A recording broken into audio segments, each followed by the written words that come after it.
살아계신 하나님 앞에 신앙을 고백합니다. 주는 그리스도시요 살아계신 하나님의 아들이십니다. 아멘.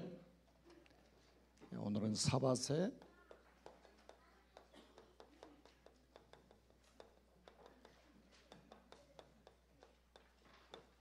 서미스쿨입니다. 마태복음 24장 14절에 보면 이 천국 복음이 모든 민족에게 증언되기 위하여 온 세상에 전파되리니 그제야 끝이 오리라. 누구의 말씀입니까? 주님의 말씀입니다. 그래서 우리는 이제 그 1월 첫 번째 주일 세계를 살리는 교회라는 제목으로 말씀을 받았습니다. 왜냐하면 주님의 계획이고 주님의 목표고 주님의 시간표가 세계 복음화 때문에 지구를 돌리고 계시기 때문에 우리는 큰 방향을 가지고 신앙생활을 해야 됩니다. 확실한 목표 가지고 신앙생활을 해야 됩니다. 그래서 세계를 살리는 교회, 우리 교회는 세계 살리는 교회입니다. 그러기 위해서는 우리가 두 번째 주일에는 오직 예수가 주인된 제자였죠. 오직 예수로 충분한 제자였죠. 마태복음 17장 말씀을 가지고 오직 예수로 충분한 제자가 아니면 세계 복음할 수 없습니다.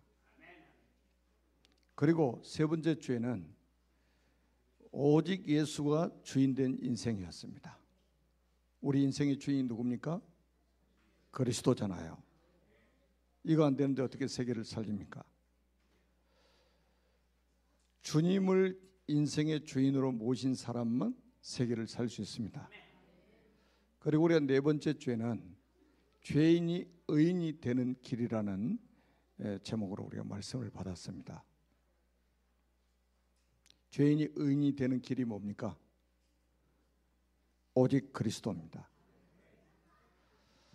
성경 66권은 그리스도 이야기입니다. 그리스도 이야기예요.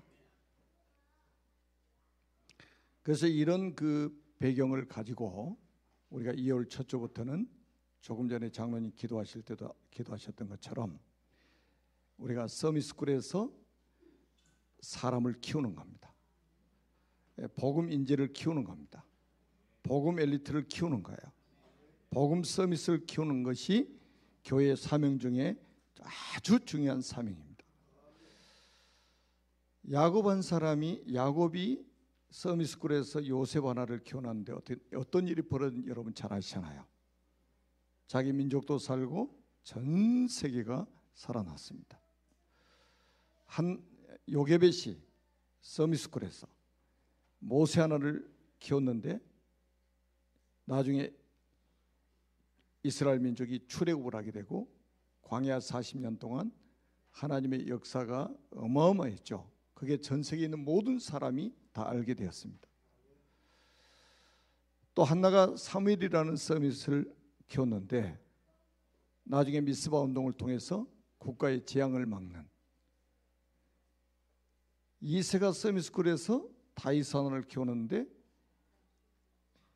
이게 왕이 돼가지고 완전 민족을 살리는 그리고 원수 블레셋을 박살내는 이런 일들이 벌어지지 않아요. 오늘은 이제 사밧이 누구냐? 엘리사의 아버지입니다. 사밧이라는 이름이 많이 안 나와요. 사밧이 있는지도 잘 모르는 사람도 있을 거예요. 엘리사는 잘 아시죠? 엘리사의 아버지입니다. 그래서 우리는 확실하게 이제 언약을 가지고 있어야 돼요. 우리 교회는 100% 선교사다. 나는 선교사다. 가느냐 보내느냐 키우느냐, 가는 선교사냐 보내는 선교사냐, 안 그러면 차세대 선교사냐. 그래서 우리는 여기에 선택을 하고 갈 것이냐 선택, 보낼 것이냐 선택, 키울 것이냐 선택. 선택했으면 결단해야 되겠죠. 여러분 결단하지 않으면 안 되는 거예요. 내가 집을 지어야지, 죽을 때까지 집을 지어야지 이러고 있으면 안 되잖아요. 결단을 해야지. 그리고 뭐 해야 돼요? 실천해야 될 거 아닙니까? 집을 지어야죠. 교회 가야지. 교회 가야지. 이러고 있으면 어떻게 해요? 실천해야죠. 그래서 이 자리에 지금 와 계시잖아요. 그래야 역사가 일어나는 거예요. 대만에 제가 다녀왔는데 여러분에게 선교 보고할 시간이 없었습니다. 금요일날 11시경에 집에 도착해서 또 토요일날 새벽에 세계 청년 수련회 가서 어제 9시경에 집에 와서 아주 녹초가 돼가지고 선교 보고할 기회가 없어서 선교 보고를 못 드려서 죄송합니다. 하여튼 마약 치유 사역자 20명 그리고 신학생 33명 이번에 이제 훈련을 했는데 굉장히 빠듯하게 사역을 하고 왔습니다. 여러분의 기도와 헌신을 통해서 지금 전 세계의 정확한 복음이 전달되고 있음을 감사드립니다. 자, 우리는 이제 이런 복음 가진 분들이기 때문에 좀 확실한 미션을 가지고 이제는 살아가야 됩니다. 우리가 서밋스쿨에서 무엇을 해야 될 것이냐, 이거 중요합니다. 우리가 서밋스쿨에서 올인해야 될 게 뭐냐면 언약 전달입니다.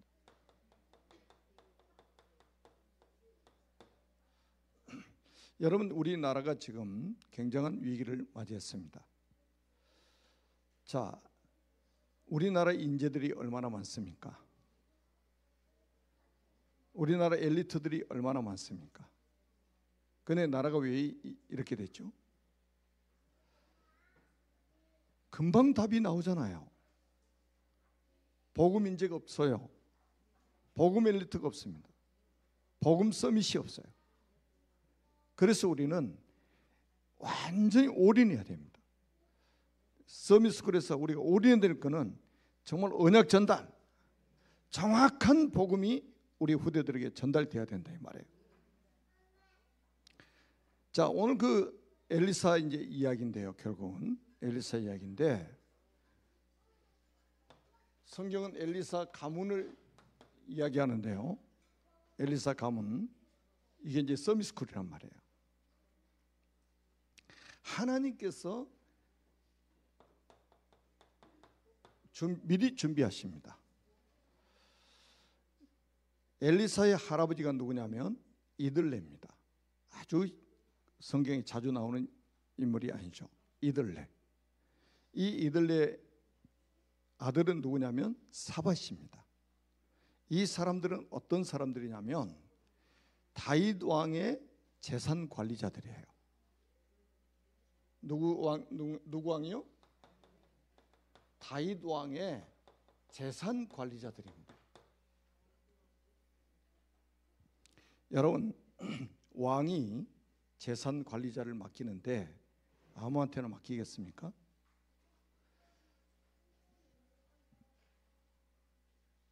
예를 들면 우리 속담에도 있잖아요. 생선을 누구한테 맡기지 않는다고요? 고양이한테 맡기지 않는다 이거예요. 여름의 보석을 도둑한테 보관해다 맡기겠습니까? 맡기지 않겠죠. 가장 신뢰할 수 있는 사람에게 맡기겠죠. 그러니까 이 지금 엘리사의 아버지 사밧, 그 할아버지 이들레, 이 사람들이 전부 다윗 왕의 재산을 관리하는 사람들이었다 이 말이에요. 그것도 소떼를 관리하는 사람. 이게 역대상 27장 29절에 나옵니다. 역대상 27장 29절.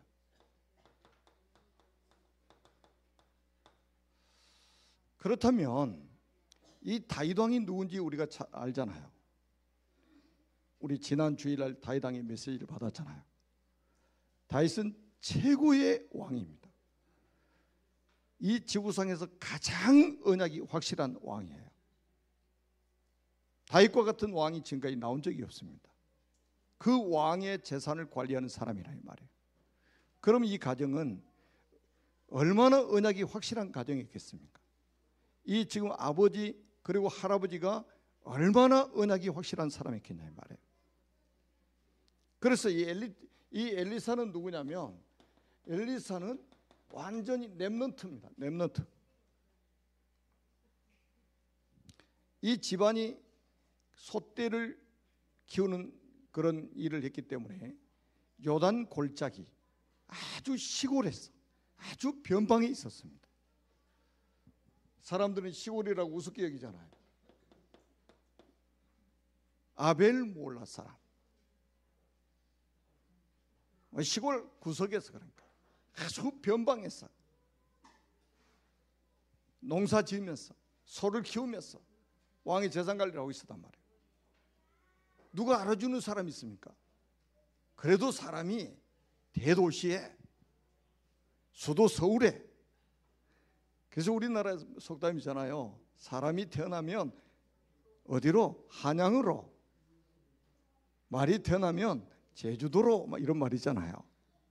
그냥 좀 쓸만한 사람은 저 도시로 가야지, 이렇게 말합니다. 여러분 성경 잘 보세요. 성경의 중요한 인물들은 전부 변방에서 다 일어났습니다. 하나님이 그렇게 준비하셨어요. 감춰놓으신 겁니다. 아무도 모르게. 여러분 우리 서미스쿨이 저 신창, 그것도 아주 건물 보면, 밖에서 보면 한지 지금 30몇 년 돼가지고 아람합니다. 올라가는 계단부터 그냥 냄새가 나고 막 그래요. 그러니까 사람들이 여기서 뭐가 날 것이냐, 여기서 무슨 선한 것이 날 것이냐, 이렇게 생각할 수 있습니다. 각자 생각은 다르니까. 자, 한번 보세요. 그러면 엘리사의 아버지가 사밧이고 사밧의 아버지가 이들레란 말이에요. 여기서 완전히 뭡니까? 격대 교육까지 다 일어난 거예요. 성경은 이걸 굉장히 중요하게 생각합니다. 우리 할아버지 할머니들 꼭 기억하세요.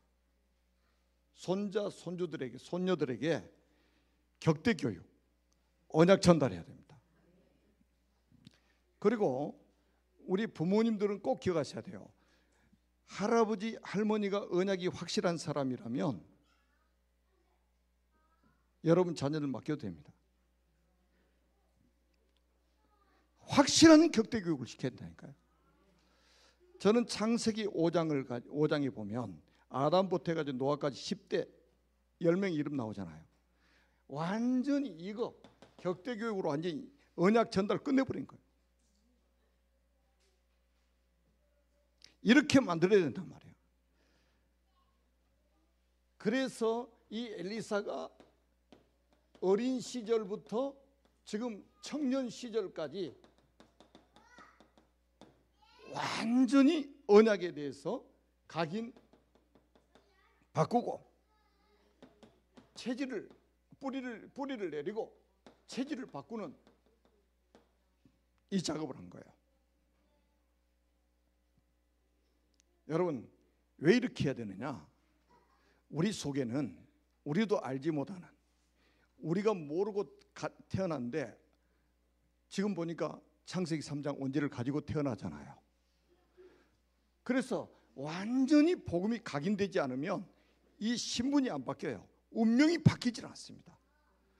이 각인을 바꿔버리면 뭐가 되냐? 각인된 대로 응답을 받게 돼요. 뭐가 각인되느냐에 따라 거기에 응답받습니다. 그리고 뿌리가 내려진 대로 열매를 맺게 됩니다. 뿌리 내린 대로 응답이 와요. 열매가 맺혀요. 그리고 체질 되어진 대로 살아가게 됩니다. 삶이 나옵니다. 완전히 할아버지를 통해서, 아버지 사밧을 통해서 엘리사에게 언약이 각인되고 뿌리 내리고 체질화됐는데, 그러니까 응답 받고 열매 맺고 삶이 따라올 수밖에 없잖아요. 지금 이거 해야 된다니까. 우리가 이거 해야 됩니다. 그 주일날도 절호의 기 아닙니까? 지금 예배드린 이 시간이 너무 중요합니다. 이 예배 시간, 이걸 어른들이 예배드리는 거 우리 지금 랩런트들 다 보고 있잖아요. 이 보는 게 엄청난 교육입니다. 잠언 22장 6절에는 이렇게 말씀합니다. 잠언 22장 6절에 보면 마땅히 행할 길을 아이에게 가르치라. 그러면 늙어서도 그것을 떠나지 아니하리라. 제가 늘 말씀드립니다. 저는 초등학교 다니기 전에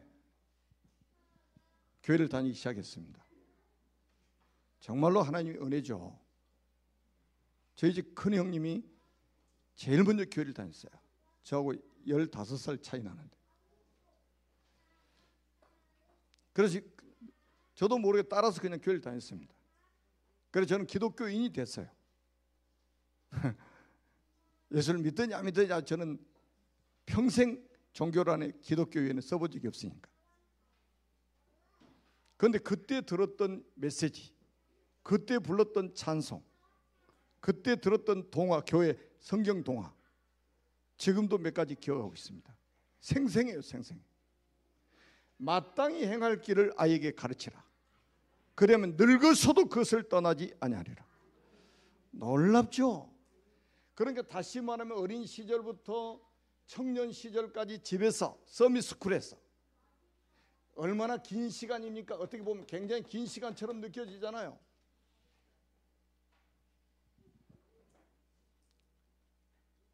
이 시간이 엘리사에게는 엄청나게 중요한 시간이에요. 여러분, 우리 자녀들이 이렇게 어렸을 때부터 복음을 듣고 지금 각인뿌리 체질시키고 있는 이 시간이 길면 길수록 좋은 거예요. 아멘? 길면 길수록 좋아요. 그건 여기 이러고 있으니까, 각인뿌리 체질 탁 내리고 있으니까 어느 날 하나님이 엘리사를 선택을 합니다. 그게 열왕기상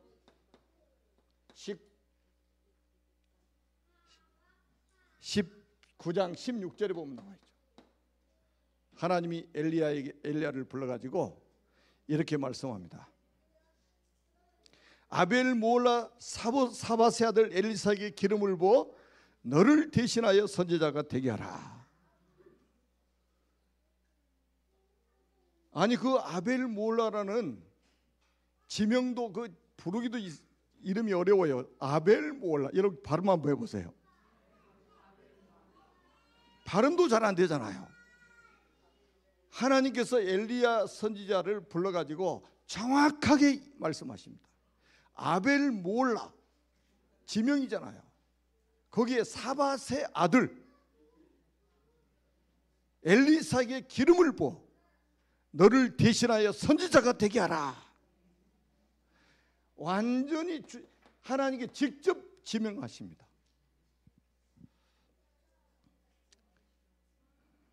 놀랍지 않습니까? 여러분, 우리가 자원해가지고 주님의 일을 하는 게 아니에요. 우리가 자원해가지고 내가 목사가 되겠습니까? 내가 전도사가 되겠습니까? 내가 장로가 되겠습니다. 내가 권사가 되겠습니다. 이렇게 해가지고 되는 게 아니에요. 하나님이 지명해서 불렀습니다. 하나님이 선택하신 거예요. 우리가 예배소서 1장 4절에 보니까 창세전에 그리스도 안에서 우리를 택정하셨다고 바울이 고백했지 않습니까? 사람들은 착각합니다. 사람들은 착각을 해요. 무슨 착각을 하느냐? 내가 내 자녀를 훌륭하게 키울 수 있다고 생각을 합니다. 그래서 최고의 교육을 시키려고 합니다. 이 기성세대들이 착각을 하고 있는 거예요. 내가 서밋을 만들어야 되겠다 해가지고 만들어지는 줄 알아요. 절대 그렇지 않습니다. 여러분, 하나님께서 쓰실 사람은 하나님이 직접 선택을 하십니다. 요한복음 15장 16절에도 사도 요한을 뭐라 했어요? 너희가 나를 택한 것이 아니요 내가 너희를 택하여 세웠노니. 아멘. 우리 주님께서 직접 하신 말씀이요, 너희가 나를 택하지 않았다 이거예요. 내가 너희를 택했다.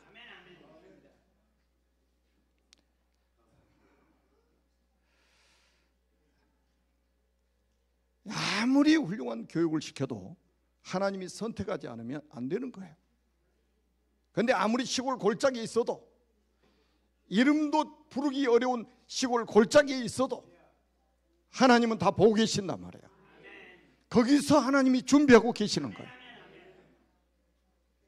지금 엘리사는 몰라요. 하나님이 이렇게 지명하시는지 몰라요. 엘리야에게 지금 말씀하고 계신단 말이에요. 지명하여 불렀나니. 지금도 이 애진 곳에 우리 랩너트들이, 오늘은 이제 특히 서밋스쿨 대안학교 입학식이라고 딱 지금 교복을 입고 지금 나왔잖아요. 교복을 입고 대안학교. 우리 니키타가 지금 새로 입학을 하는 거예요. 아주 선생님들이 칭찬을 많이 해요. 기대가 되지 않습니까? TCK가 2명이요. TCK가 2명입니다. 하나님이 완전히 선택한 사람들.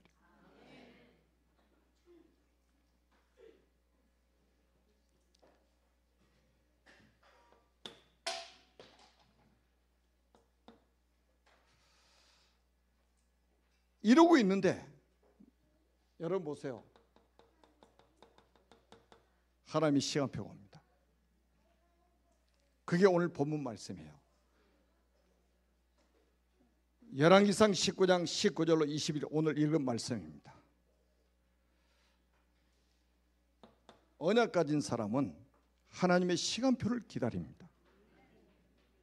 그러니까 하나님의 시간표를 기다리기 때문에 얼마나 여유가 있는지 몰라요. 그러니까 조급하지도 않고, 그냥 설치지도 않고, 낙심하지도 않아요. 이런 문제 저런 문제 생겨도 이거 다 지나가는 거, 조급한 마음이 없어요. 낙심도 안 해요. 하나님의 시간표를 기다리는 사람이 여유입니다. 기다림. 아니 여기 한번 보시라니까요. 어린 시절부터 청년 시절까지 언약 전달을 받았는데 아무 일이 일어나지 않고 계속 자기는 소 가지고 지금 농사 짓고 있는 거예요. 농사일 계속하고 있는 거예요. 자기가 뭔가를 막 해보려고 몸부림치지도 않아요. 또 하다가 안 되니까 막 낙심하고 이렇게 하질 않아요. 뭘 기다리냐? 하나님의 시간표를 기다리는 거예요. 그 기다림을 가진 여유, 여러분 예수 믿는 사람 이 여유를 가져야 돼요. 특히 부모는 이런 여유를 가져야 돼요. 여러분 인생이 잘 안 되는 것 같아요? 여유를 가지세요. 반드시 하나님의 시간표가 옵니다. 우리가 창세기 보면 요셉이 나오잖아요. 요셉이 감옥에 들어가서 누명 속 감옥에 들어갔는데 그 간수들 꿈을 해석해 줬단 말이에요. 그래 하나는 이제 그 요셉의 꿈 해석해 준 대로 바로의 생일 때 죽고 한 사람은 복직이 돼가지고 술을 따르잖아요. 그때 요셉이 부탁을 합니다. 나는 히브리 청년인데 히브리 사람인데 죄를 지어서 온 게 아니고 이렇게 누명을 써서 감옥에 들어왔는데 왕 앞에 갈 때 좀 당신이 좀 잘 이야기 좀 해달라. 탄원을 했단 말이에요. 그런데 이 술 맡던 간원장이 요셉을 잊어버렸다고 성경에 기록되어 있어요. 야, 이게 기가 막힌 일이잖아요, 이게. 그리고 2년이 흘렀어요. 2년. 만 2년. 가득 찬 2년. 얼마나 긴 세월입니까, 감옥에서. 그런데 왕이 꿈을 꿨습니다. 왕이 꿈을 꿨어요. 그 꿈을 해석해 줄 사람이 없어요. 그때 이 술 맡은 간원장이 요셉 생각이 나는 거예요. 그래서 요셉이 왕 앞에 섰습니다. 그때 요셉의 나이가 창세기 41장 46절에 30세. 애굽의 고위 공직자가 될 수 있는 나이가 30세. 아멘. 만약에 2년 전에 나왔으면 총리가 될 수가 없어요. 2년이라는 그 시간 하나님이 기다리도록 만드신 거예요. 최적의 시간표를 가지고 하나님은 역사하고 계시는 거예요. 자, 이거는 여러분들이 꼭 기억하세요. 최적의 시간표. 하나님이 언약 가진 사람을 축복하시는데 최적의 시간표를 가지고 축복하시는 거예요. 그래서 우리는 조급할 필요도 없고 낙심할 필요도 없다. 여러분이 하나님의 자녀가 맞다면 절대로 낙심할 필요 없어요. 조급할 필요도 없어요. 우리는 자기 성격대로 신앙생활 하는 게 아니에요. 하나님의 말씀대로 신앙생활 해야 됩니다. 아멘. 이러고 딱 기다리고 있는데 하나님의 부르심, 이걸 다른 말로 하면 소명이라고 합니다. 자, 열왕기상 19장 19절입니다. 하나님이 아벨 몰라 사밧의 집으로 가가지고 딱 보니까 엘리사가 소를 가지고 쟁기를 갈고 있거든요. 밭을 갈고 있거든요. 그러니까 자기 겉옷을 딱 벗어가지고 엘리사에게 휙 던집니다. 그게 하나님이 엘리야를 보내가지고 엘리사를 부르시는 거예요.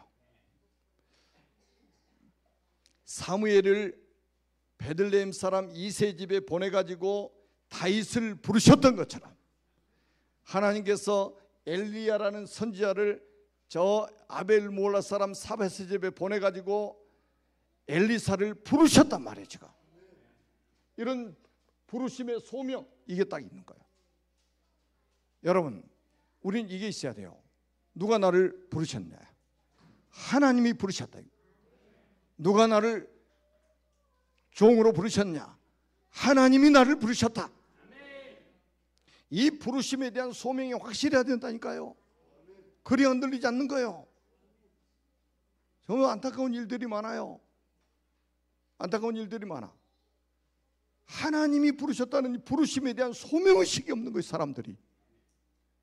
여러분, 중직자로 누가 세우셨습니까? 하나님이 불러가지고 세우셨잖아요. 그래서 여기서 나오는 게 뭐예요? 자부심인 거예요. 그리고 뭡니까? 자부심, 자긍심, 자존심, 이게 회복돼야 된단 말이에요. 우리 인간의 생사복을 주관하시는 하나님이 나를 부르셨다? 아멘? 흥망성쇠의 주관자 되시는 그 하나님이 나를 부르셨다. 만왕의 왕이신 그분이 나를 부르셨다. 여기에 대한 소명의식이 없이 어떻게 우리가 신앙생활을 유지합니까? 그게 불가능한 거예요. 그리고 보세요. 딱 부르심을 입자마자 결단하는 거 보세요. 여러분, 머뭇거림이 없어요. 하나님의 부르심에 머뭇거림이 없이 순종하는 거예요. 그게 참 제자의 모습입니다.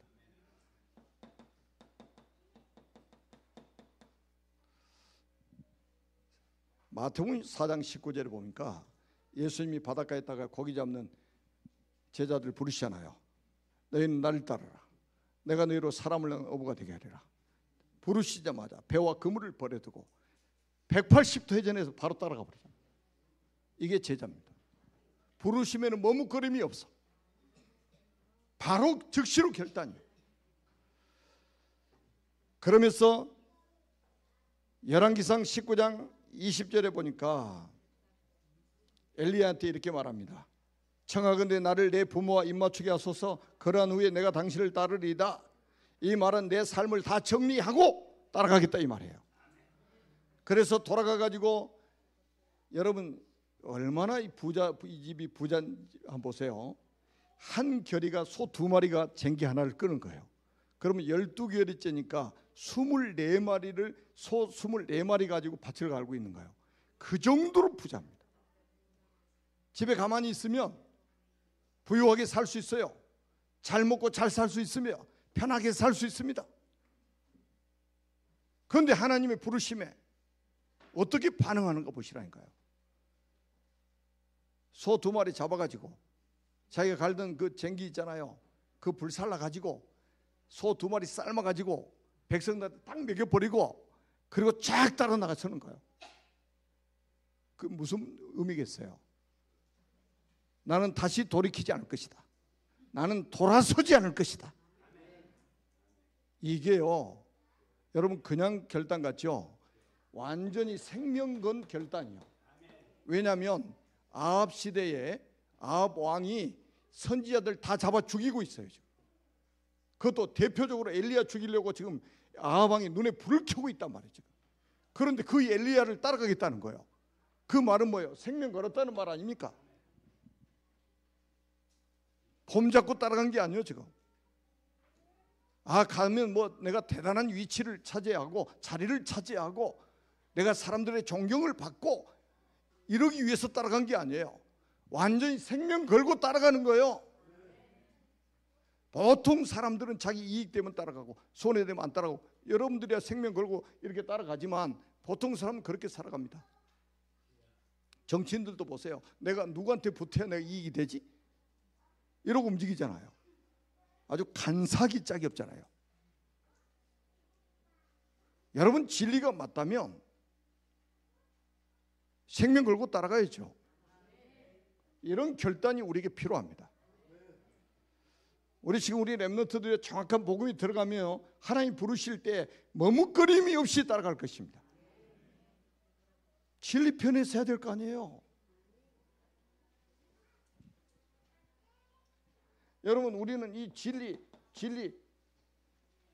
편 서야 됩니다. 내가 손해 봐도 진리 편에 서야 돼요. 아멘.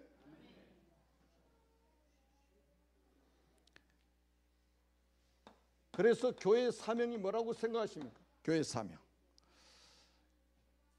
교회의 사명은 굉장히 중요합니다. 복음 인재를 키우고 정말로 복음 엘리트, 복음 서비스 키우는 겁니다.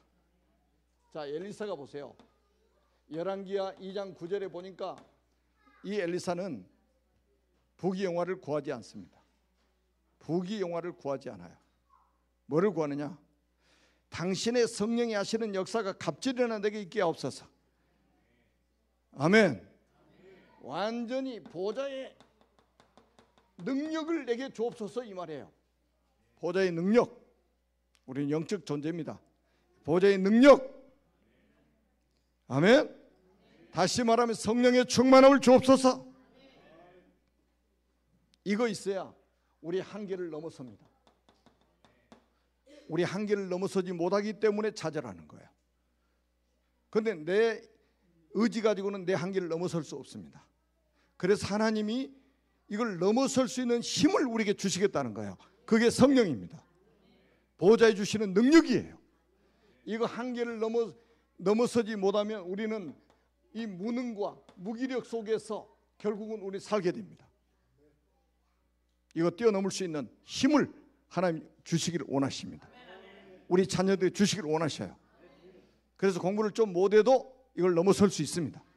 가난해도 넘어설 수 있습니다. 여러분 배경이 없어도 이걸 넘어서서 서비스 자리에 설 수 있습니다.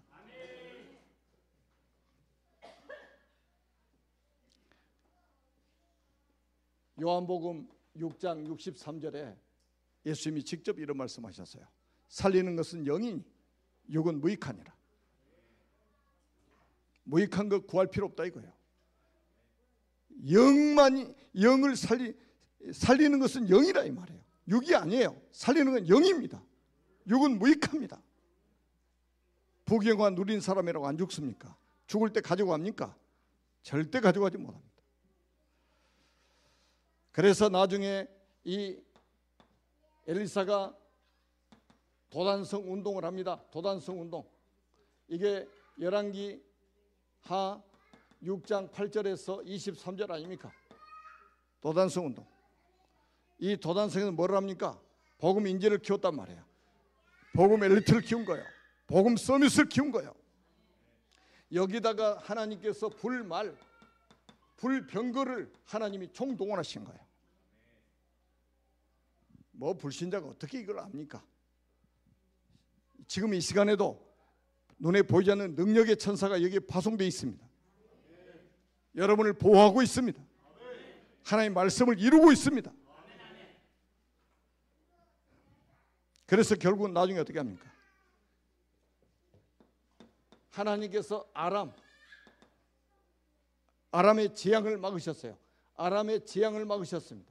싸우지 않고 국가의 재앙을 막았어요. 그게 열왕기하 6장 23절 아닙니까? 오늘 읽은 말씀. 다시는 아람 군대의 부대가 이스라엘을 침범하지 못했다 이거예요. 지금 우리 대한민국도 누가 보호하고 계십니까? 하나님이 보호하고 계시는 거예요. 아니 대통령도 지금 부재 중이고 장관들 다 부재 중이고 그런데 전쟁 아니라고 있는 거 한번 보세요. 누가 보호하십니까? 하나님이 보호하고 계시는 거예요. 하나님께서 아람 군대 불말불병거를 동원해 가지고 엘리사와 그 인재들을 보호하셨던 것처럼 지금도 우리를 보호하고 있단 말이에요. 그리고 싸우지 않고 아람의 재앙을 막아버리잖아요.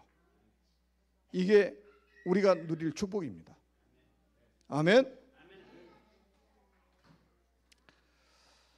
그래서 우리는 하나님의 전신갑주를 입어야 됩니다. 하나님의 전신갑주. 머리부터 발까지 영적으로 무장해야 돼요. 아멘. 교회는요 일주일에 한 번씩 예배드리고 이렇게 많은 게 아니에요. 교회의 사명은 이렇게 엄청납니다. 복음 이제 키워야 돼요. 복음 엘리트를 키워야 됩니다. 복음 서밋을 키워야 됩니다. 그래서 하나님께서 우리 교회 237 서밋스쿨을 하나님 허락하신 거예요. 그래서 교사들을 위해서 기도해 주시기 바랍니다. 그래서 이제 우리가 지금 뭐를 놓고 기도합니까?